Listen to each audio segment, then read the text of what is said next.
Hi there, it's Roland again. Another little video regarding my collection. Bit of the Beatles autographs today. Just have a quick look and a quick check. What I'll show you first is the George Harrison.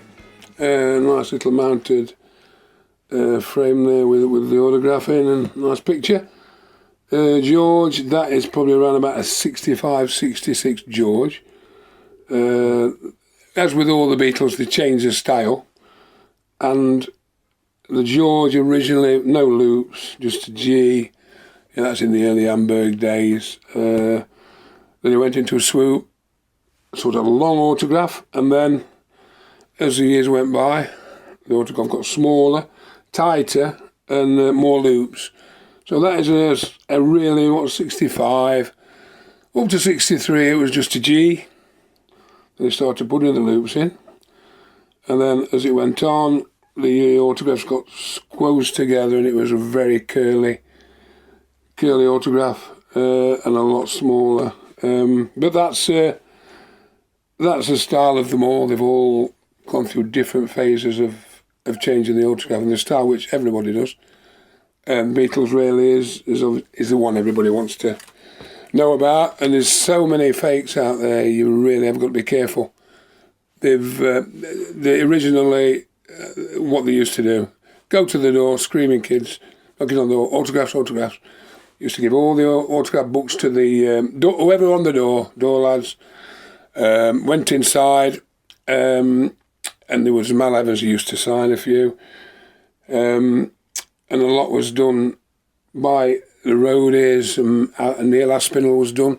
He did a lot, and the Aspinall ones, you can tell the difference. The J is a massive loop with the J, but the Aspinall one is the most common one. But kids, when they've had them, they say, "Oh, I've definitely done it. I saw the Beatles. I knocked at the door. They took them in, and they did them." Well, they didn't. They were sat there, and Neil Aspinall or Mal Evans was doing them because the Beatles hadn't got time. And that is a problem with a lot of people who swear that they have got the original. They haven't. Unless you've seen them in person, sign it, you've not got the original. That is an original. George, like I said, 65-ish, and then his style changed. So that's that one. I've got a nice Sgt. Pepper here with Paul and Ringo on. Obviously very much later.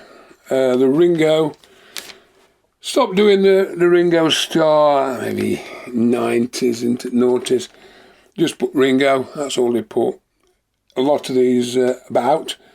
There's obviously put love on that one, but yeah, that's the Ringo. That was maybe 90s that, maybe a little bit later on Paul there. Paul used to, in fact, they're both very rarely signed now. Ringo has stopped signing, so that's that would be 90s, early noughties. He did something on the telly saying, "Please do not send for autographs, I'm not doing any more," so he don't do them. Little bit, Paul McCartney, they're all realising that people are getting them and selling them. I don't, because I collect them. That is a Paul from maybe 2000. He swapped his style, enjoyed it all together. That's how his autograph looks now, and he's not really changed it.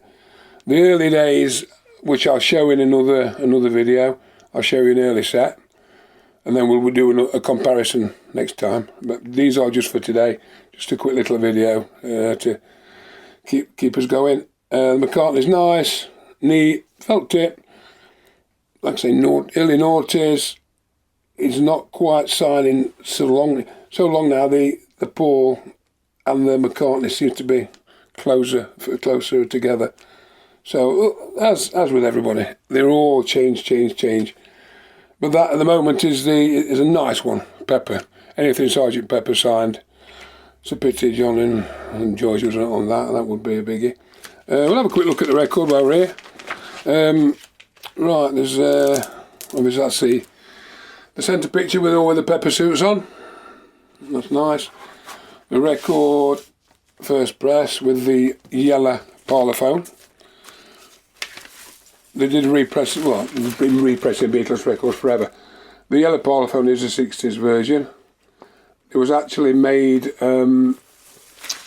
the AMI logo was changed, and the later ones, silver label, silver AMI, and they are the later presses. Anything with yellow polyphone is the original first press, so always look for that. If you see any Beatles LPs, look for yellow polyphone and you'll know that that is from the era. But they have been doing a few different box sets and things over the last few years. They've made a set of them, but you will know the difference. But the polyphone yellow, they are all from the 60s and early 70s. Anything with the silver label, EMI, across, then they're not. So beware of that. Nice Sgt. Pepper original, signed by Paul and Ringo. Nice item, love it. Money wise, 600-700 maybe. It varies sometimes. We know where there's one or two. Well, we know where there's it sold years ago. White Album, signed by the Beatles, made well over 100,000, but nothing that late. Like an Abbey Road, there's probably 5 signed Abbey Roads in the world. The White Album, well, as you can see with that price, 100,000. You don't see. It's later and later you see they weren't together, and occasionally they met up, but your big times from when they were touring, 61 to 67, and then as soon as you get to this sort of era, but obviously these were done later. So, but yeah, so that's another interesting piece. We're going to come back with another video regarding the John Lennon one and how they all changed, and I'll show you examples of each. But at the moment, we're just going to show you that. Hope you've enjoyed it. We'll see you soon. Take care. No rock and roll today.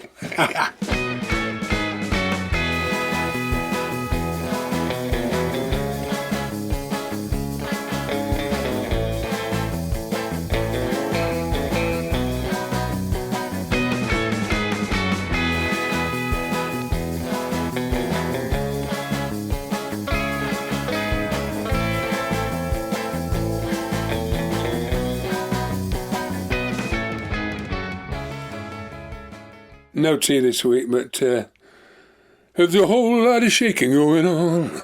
I said a shake, a baby shake. I said a shake, a baby shake. I said a shake, baby shake. I said a shake, baby shake. Baby, whole lot of shaking going on. Bye.